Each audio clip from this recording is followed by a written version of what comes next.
परमेश्वर की महिमा हो। बहुत ही शुभ दिन है। आज फिर रविवार आप लोग के सामने पवित्र बाइबल से जोना की कहानी लेके आया हूँ। जोना जोना प्रभु का एक नबी था जो प्रभु के संदेश लोगों तक पहुँचाता था। प्रभु के चुने गए लोगों में से एक था। एक दिन जोना अपने घर में इज़राइल में होता है तो परमेश्वर उसे पुकारते हैं, जोना ऐसे।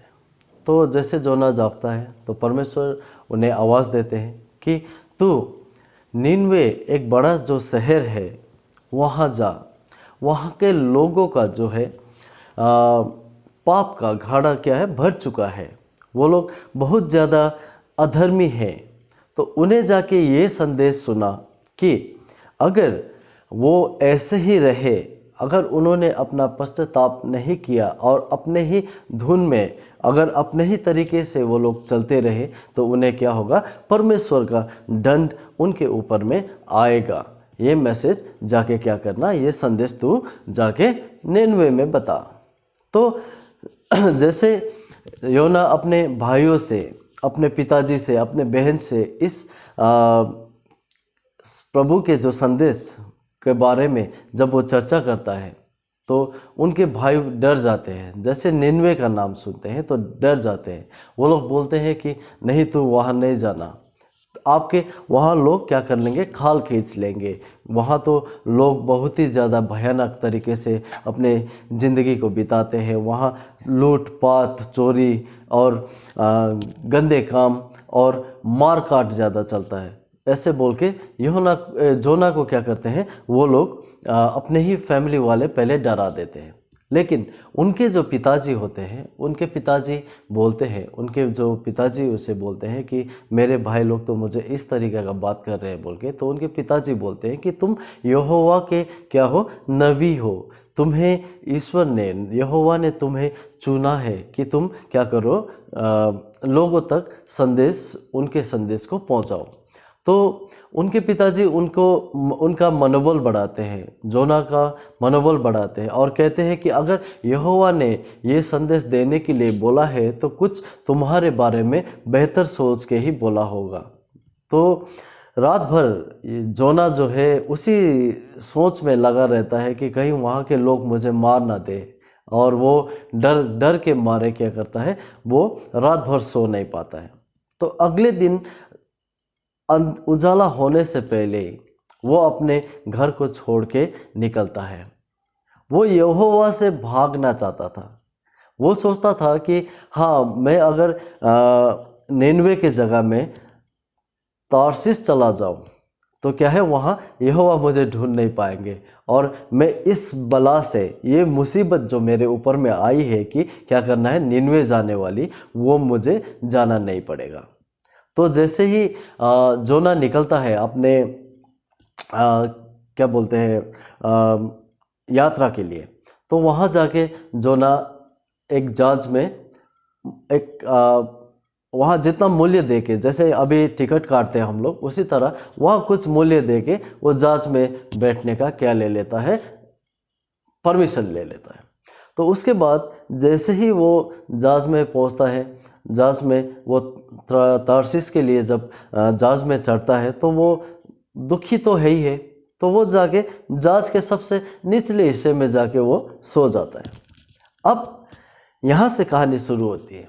अब जैसे वो जहाज में सोया हुआ होता है तो वहाँ दिन बहुत सुंदर होता है, खूबसूरत दिन है, मतलब उजाला है, कोई हवा पानी का ऐसे कुछ नहीं होता है, बहुत ही बेहतरीन दिन होता है, साफ मौसम। तो जैसे जहाज आगे बढ़ने लगती है, जैसे जहाज मध्य समुद्र में पहुंचती है तो अचानक से वहाँ क्या होता है, बहुत भयंकर तूफान आना शुरू हो जाता है। इतने भयंकर तूफान आता है कि जहाज डगमगाने लगती है और वहाँ जहाज में कुछ लोग, जैसे यात्री लोग थे और जहाज के चालक वगैरह थे, वो सब क्या करते हैं, घबरा जाते हैं और वो लोग बोलने लगते हैं कि अब हम क्या नहीं होंगे, बचेंगे नहीं, अब हम नहीं बचेंगे क्योंकि इतना भयंकर तूफान है। तो वहाँ ये लोग को परमेश्वर के बारे में पता भी नहीं होता। कुछ लोग उस जहाज में ऐसे होते हैं जिन्हें यहोवा के बारे में कभी पता नहीं होता है। वो अपने ही भगवान लोग को, अपने ही देवी देवताओं को पूजने वाले लोग होते हैं, इंसान के बनाए हुए देवी देवता। तो जैसे जहाज डगमगाने लगती है तो फिर वो लोग बोलते हैं कि अपने अपने भगवान को पुकारते हैं वो लोग कि हे भगवान हमारी रक्षा करो, हे भगवान हमारे लिए ये कर दो, इस तूफान को रोक दो। लेकिन वो तो होने वाला नहीं है, क्योंकि सच्चा परमेश्वर जो यहोवा ने इस कहर को उनके ऊपर में ढाया था। तो इतने में उन्हें याद आता है कि वो लोग सोचने लगते हैं कि यार क्या वजह, आखिर वजह क्या है कि जो ये तूफान हमारे ऊपर में आया, ये सिचुएशन हमारे ऊपर में आया बोल के जब वो लोग सोचने लगते हैं तो उन्हें अचानक से ख्याल आता है कि इस जहाज में कोई ऐसा व्यक्ति होगा जो क्या है इस जहाज में नहीं होना चाहिए, इस वजह से ये तूफान हमारे ऊपर में आया। तो उन्हें अचानक से योना का ख्याल आता है कि वो यात्री कहाँ गया जो आज सुबह चढ़ा था जहाज पे। तो उसको यूहन्ना को एक आदमी जाके नीचे से उठा के लाता है और बोलता है कि क्या वजह हो सकता है तू बता इस तरह। फिर वो लोग के पुराने ज़माने में क्या करते थे कि कोई संकट आने से चिट्टा फेंकते थे। वैसे उन्होंने जब पासा फेंका तो क्या हुआ, वो भी किसके ऊपर में चला गया, योना के ऊपर में क्या हुआ, वो चिट्टा उसके नाम से आ गया। तो जहाज के जो चालक वगैरह थे, यात्री वगैरह थे बाकी, उन्होंने पूछा कि तू सच सच बता कि ये तूफान हमारे ऊपर क्यों आया। तो योना क्या करता है कि जोना जो है वो क्या करता है, इस चीज़ को स्वीकार करता है कि हाँ ये तूफान मेरे वजह से ही इस जहाज़ में आया है। तो वो बताता है कि मैं परमेश्वर का नबी हूँ, मैं परमेश्वर का मैसेंजर हूँ, लेकिन मैं यहोवा के बताए हुए जगह निनवे पे ना जाके मैं आप लोग के साथ त्रासिस जाने लगा। इस वजह से क्या हुआ, यहोवा का हुक्म नहीं मानने का वजह से ये क्या हुआ, ये तूफान अभी आया है। तो वो बोलते हैं, जहाज के बाकी चालक वगैरह बोलते हैं, जहाज के जो कप्तान होते हैं वो भी बोलते हैं कि तू ही बता अब कि हम क्या करें। तो जोना बोलते हैं कि एक काम कीजिए, अगर इस तूफान को रोकना है तो मुझे जहाज में से क्या कर दो, उठा के बाहर फेंक दो। तो कुछ लोग तो पहले सोचते हैं कि हाँ ठीक है, हम अपने आप को बचाने के लिए क्या करते हैं, इसको जहाज से फेंक देते हैं। लेकिन वहाँ एक आदमी फिर बोलता है, अरे तुम लोग का दिमाग बंद हो गया है, जिस यहोवा का मैसेंजर इस नाव में आने के बाद इतना भयंकर तूफान आया, अगर इसको तुम समुद्र में फेंक के मार दोगे, अगर समुद्र में फेंकोगे तो यहोवा जो इसका खुदा है, हाँ जो यहोवा है वो तो हम लोग को तो बख्शेगा नहीं, वो तो हमें तो छोड़ेगा नहीं। तो क्या करें। तो फिर लास्ट में अंत में क्या होता है कि जब तूफान बिल्कुल नहीं थमता है, वो लोग किनारे के तरफ जाने का कोशिश करते हैं, कहीं से भी कोई जब रास्ता नहीं निकलता, उनके बचने की उम्मीद कम हो जाती है, तो क्या होता है कि वो लोग हमारे जो जोना है, जोना को पानी में समुद्र में फेंकने का निर्णय लेते हैं। और वो बोलते हैं कि हे खुदा, जो यात्री वगैरह थे, हे खुदा तू एक काम ज़रूर करना कि इस बेगुनाह इंसान का जो हम लोग आज जहाज से फेंकने जा रहे हैं, उसका पाप हमारे ऊपर में नहीं चढ़ाना। तो इस वजह से जब यूहन्ना को सभी मिल के उठा के जहाज से फेंक देते हैं, जैसे फेंकते हैं वैसे क्या होता है, तूफान शांत हो जाता है। अब जोना तो पानी के अंदर चला गया। जैसे वो पानी के अंदर डूब रहा होता है तो एक बड़ा सा मच्छी आता है, व्हेल मच्छी आके उसे निगल लेता है। अब यहाँ तूफान थम गया और जहाज अच्छी तरीक़ा से, दिन उजाला हो जाता है और जहाज अच्छी तरीक़ा से वो लोग अपने रास्ते जाते हैं। अब यूहन्ना का क्या हुआ, यूहन्ना मच्छी के पेट में जब उसे होश आता है तो वो क्या होता है, उसको पछतावा होता है कि, और वो मन ही मन रोने लगता है, विडंबना करता है और वो तड़पने लगता है कि मैं कहाँ हूँ। फिर वो ईश्वर को प्रार्थना करना शुरू करता है कि हे प्रभु, मैं मृत्यु के गहराई से, क्योंकि वो तो उसको पता नहीं है कि वो जिंदा है या, क्योंकि वो तो मच्छी के पेट में है, एक बड़ा मछली का पेट में वो से बात कर रहा है परमेश्वर से कि प्रभु कि मैं मृत्यु के उस गहराई से आपको मैं पुकार रहा हूँ कि मुझे क्षमा कर दे। मुझे आपने बताया हुआ, मुझे आपने जो मैसेज दिया हुआ वो मैं पहुंचाने के लिए, उस संदेश को लोगों तक पहुंचाने के लिए मैं निन्वे नहीं किया, तो मुझे क्षमा कर दे। इस तरीक़ा से जब वो बोलता है तो क्या करती है मच्छी, उसे 3 दिन बाद दोबारा उसके घर इज़राइल में जाके उगल देती है। तो फिर यूहन्ना को कुछ मछुआरे लोग मिलते हैं और उसे उठा के उसे अपने घर ले जाते हैं।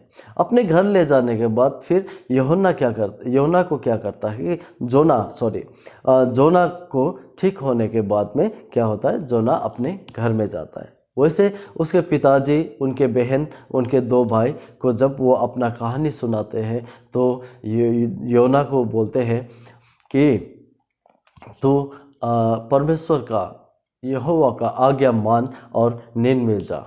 तो कुछ दिन बाद फिर वो क्या करता है, जोना अपने परमेश्वर का आज्ञा को पालन करने के लिए निन्वे जाता है। अब जैसे रास्ते में वो जाता है तो बड़ी कठिनाई के साथ में वो निन्वे जाने की तैयारी करता है, क्योंकि जब वो निन्वे जा रहा होता है तो निन्वे वो बड़ा शहर, उसके घर से 40 दिन का रास्ता होता है। तो वो जाके जैसे वो 40 दिन का सफ़र ख़त्म करके निन्वे पहुंचता है, तो वहाँ जैसे वो पहुंचता है तो वहाँ उसे दिखाई देता है कि वहाँ लोग अलग ही देवी देवताओं को मानते हैं, जो लड़ाई मारकाट ऐसे चीज़ों पर आधारित थे। और दूसरा क्या है कि लोगों में एक भी सच्चाई नाम की चीज़ नहीं होती थी। वहाँ लूटपाट, ये वो गलत काम, ये सब चलता था। तो जैसे वो वहाँ निन्वे शहर के अंदर में दाखिल होता है तो वहाँ खड़ा होकर वो बोलता है कि परमेश्वर यहोवा ने बताया है कि अगले 40 दिन में निन्वे शहर बर्बाद होगा। तो वहाँ लोग पहले तो ऐसे सुन के देखने लगते, और वो जब निरंतर हर दिन 30 दिन 40 दिन से माइनस होते आएगा, जैसे 30 दिन हुआ, 20 दिन हुआ, इस तरीक़ा से जब डेली बताने लगते हैं तो लोग घबराने लगते हैं कि हाँ, ये यहोवा का जो नबी है ये कुछ तो सच्चाई लेके आया होगा। इस तरीक़ा से जब वो रोज़ बताने लगते हैं तो जैसे जोना रोज़ बताने लगता है तो लोग घबराने लगते हैं, लोगों का सुख चैन सब उड़ जाता है, और जोना का बात वो सुनने लगता है बार बार कि हाँ, ये आदमी में कुछ तो सच्चाई होगा। तो इतने में वहाँ के जो राजा थे उनके राजा को भी क्या होता है, ये खबर पहुँच जाता है कि एक इजरायली, एक हिब्रू, एक यहूदी आदमी आया है परमेश्वर का संदेश लेके, और वो आदमी क्या कर रहा है, लोगों को ये मैसेज बता रहा है कि अगले कुछ दिनों में हमारा निन्वे शहर क्या होगा, पूरी तरह तबाह हो जाएगा, यहाँ एक जीव जंतु, इंसान कुछ भी नहीं बचेगा। इस तरीक़ा से जब बोलते हैं तो लोग वहाँ खाना पीना छोड़ जाते हैं, क्योंकि उन्हें चिंता होने लगती है कि अब हम बर्बाद हो जाएंगे। इस वजह से क्या है कि लोग चिंता से खाना पीना, उनका सुख चैन सब बर्बाद हो जाता है, और वो रोते विडंबना करते हुए रहते हैं। फिर 10 दिन जब पहुंचता है, जब आखिरी 10 दिन के टाइम आता है, तो फिर उनके राजा अपने शुभ चिंतकों को बुलाता है और उनसे सलाह करने लगता है कि हम क्या करें। तब वो राजा के जो मंत्री वगैरह थे, सलाहकार थे, उन्होंने बताया, उनको बताया कि हाँ, ये यहोवा वही परमेश्वर है। जबकि राजा खुद बोलता है कि हमारे तो अपने ही भगवान है, अपने ही देवी देवता है, हम उन्हें क्यों नहीं पुकारे। तो उनके शुभचिंतक जो महायाजक होता है वो बोलता है उस राजा को, निन्वे के राजा को, कि देखिए, यहोवा वो परमेश्वर है जिसने क्या किया, मूसा के टाइम में भी क्या किया था, पूरे मिस्र देश के सेना को पानी में डुबो दिया था, और उनके देवी देवता समेत सब कुछ क्या कर दिया था, यहोवा ने ख़त्म कर दिया था। और ये यही यहोवा है जो क्या है, नोआ के टाइम में भी क्या किया था, अधर्मी लोग को नाश किया था। तो हमें क्या करना चाहिए, यहोवा का बात में गौर करना चाहिए। और इस जोना ने जो मैसेज लेके आया है उसका क्या करना चाहिए, पालन करना चाहिए, उस संदेश को नज़रअंदाज नहीं करना चाहिए। तो इतने में राजा अपने ताज, अपने तलवार वगैरह, अपने सारा जो जितने भी राज पोषक होता है वो वगैरह छोड़ के परमेश्वर का क्या करने लगता है, आराधना करने लगता है और संदेश भेजता है अपने सारे शहर में कि आज के बाद इस गांव में इंसान के समेत कोई जानवर तक भी क्या नहीं करेगा, पानी तक भी नहीं पिएगा और क्या करेगा, अपने गुनाहों का पश्चाताप यहोवा के सामने करेगा। तो जब वो पश्चाताप करने लगते हैं तो यहाँ जोना अपना काम कर रहा है, वो रोज़ बताते जा रहा है लोगों को कि अब इतने दिन हो गए, 3 दिन रह गया, 2 दिन रह गया और आज आखिरी दिन है। इस तरीक़ा से क्या है, वो संदेश देता है, वो चेतावनी देते रहता है। तो इतने में क्या होता है, आखिरी दिन जब आता है तो जोना को तो ईश्वर का वहाँ जो कहर आना है, जो ईश्वर का दंड लोगों में आना है, उसका इंतज़ार है जोना को कि अब आएगा इस तरह। लेकिन उस दिन कुछ भी ऐसा, आखिरी दिन में 40वां दिन में कुछ भी ऐसा नहीं होता है। तब जब कुछ भी नहीं होता है तो जोना घबरा जाता है और वो दुखी होता है कि परमेश्वर ने क्या इन्हें माफ़ तो नहीं कर दिया, इतने पापी लोग को कहीं क्या है परमेश्वर ने क्षमा तो नहीं कर दिया क्या? मेरा परमेश्वर तो देर से गुस्सा होने वाला है, मेरा परमेश्वर दया में महान है, दयावान है, कहीं उन्होंने इनको क्षमा तो नहीं कर दिया? अगर इनको क्षमा कर दिया परमेश्वर ने तो मेरा जुबान का क्या होगा? जो मैं मैसेज लेके आया था उसका तो कोई महत्व नहीं रहेगा। कल के दिन में लोग सब हंसेंगे कि जोना जो मैसेज लेके आया था वो तो झूठा साबित हुआ। इस तरीक़ा से जोना निनवे से बाहर निकल के एक पहाड़ी पे चढ़ जाता है और एक पहाड़ी पे के ऊपर में से देखता है कि अभी तक तो कुछ नहीं हुआ। वो इंतज़ार में है कि परमेश्वर कब इन पे दंड बरसाएंगे, इस वजह से वो देख रहा है। और लास्ट में वो बहुत दुखी होता है और वो क्या करता है, एक छोटा सा लकड़ी वकड़ी गाड़ के, लकड़ी वगैरह का छोटा सा एक ऐसा क्या बोले शेड का जैसा बना के वहाँ सोता है चुपचाप से। उसे चिंता होता है कि परमेश्वर का इस बार क्या है, वचन जो है क्या हुआ, ये गलत साबित हुआ। परमेश्वर ने जिस तरीका का मैसेज मुझे दिया था वो सच नहीं हुआ। इस वजह से, क्योंकि उसे ये चिंता है कि कल के आने वाले जो लोग हैं, कल के आने वाले जो पीढ़ी है वो ये बोलेंगे कि जोना का जो मैसेज था वो गलत था। जो परमेश्वर के तरफ से, यहोवा के तरफ से जो जोना मैसेज लेके आया था वो पूरा नहीं हुआ। उसे वो चिंता था, उसे अपने बारे में चिंता हो रहा था। तो वो जब वहाँ सोता है तो वहाँ क्या होता है, धूप आया होता है। तो परमेश्वर क्या करते हैं, अपने चमत्कार से वहाँ एक बेल की गाछ उगा देता है, लौकी, और वो उसे क्या करता है, छाया देता है। और वहाँ रेडीमेड लौकी वगैरह भी फला हुआ होता है, एकदम उगा हुआ। तो जैसे वो लौकी वगैरह उगा हुआ होता है तो जब वो जोना को जब पता चलता है कि अरे यहाँ तो मुझे तो छाँव मिल रहा है, जब वो खड़ा, जो नींद से जाग के जब वो देखता है तो वहाँ क्या है, हरे पत्तियाँ वगैरह उसे छाँव दे रही होती है। तो जोना सोचता है कि हाँ, परमेश्वर को तो मेरा अभी तक भी क्या है, यहोवा मेरी चिंता करता है, इसलिए मुझे छाँव दिया। लेकिन वो जब दोबारा सो के उठता है, जैसे उठता है तो उसे आश्चर्य होता है कि अचानक एक रात में जो उगा हुआ क्या है, बेल, अगले ही सुबह वो सूख के पूरा सूख के खत्म हो जाता है। तो वो चिल्लाने लगता है कि परमेश्वर, मेरे साथ इस बार क्या हुआ, अच्छा नहीं हुआ, मैं रोना चाहता हूँ, मैं मरना चाहता हूँ, मेरी जान तू ले ले, मेरी जान ले ले बोलता है। तो इतने में परमेश्वर उसे पुकारते हैं, जोना, क्या तू ये सोचता है कि मेरा वचन गलत गया? एक रात में जो बेल उगी वो जब मुरझा गए एक ही रात में, तो उसके लिए तू इतना प्यार कर रहा है, क्या तेरा गुस्सा होना जायज़ है? तो जोना कहता, हाँ प्रभु, मेरा गुस्सा होना जायज़ है कि इस बार आपका वचन क्या नहीं हुआ, पूरा नहीं हुआ। तो परमेश्वर उसे समझाते हैं, जोना, जो बेल एक रात में उगी और अगले रात सूख गई, उसके लिए तुझे इतना गुस्सा आ रहा है, इतना उसके प्रति प्रेम आ रहा है। तो सोच, निन्वे में 1,20,000 से अधिक लोग हैं, उसके साथ साथ जीव जंतु है, जानवर है। क्या मैं उन्हें क्षमा ना करूं?